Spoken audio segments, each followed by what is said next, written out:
જય હિન્દ જય ભારત. કડકડતી ઠંડી પડી રહી છે, તો એની અંદર જે આ લોકો જેવા કહીએ ને કે જેની પાસે ધાબળા નથી હોતા, જેની પાસે સ્વેટર નથી, એવા લોકો જે રોડ ઉપર સૂઈ રહ્યા છે, જેવા કહેવાય ને કે એમની પાસે કોઈ એવો વ્યવસ્થા જ નથી કે જે એ ઓઢી શકે અથવા પરચેસ કરી શકે, તો એ લોકો માટે આપણે પાછળ જુઓ તમે કે આપણે બ્લેન્કેટ ને સ્વેટર્સ ને એવું બધું આપણે લીધેલું છે, તો એ લોકોને આપણે અત્યારે જઈ રહ્યા છીએ ઓઢાડવા માટે.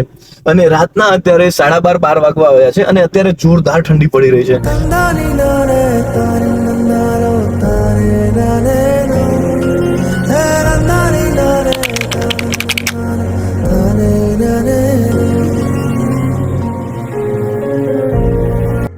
सपनों को खोए हैं, अपनों को खोए हैं, इनको इंसाफ मिलता नहीं.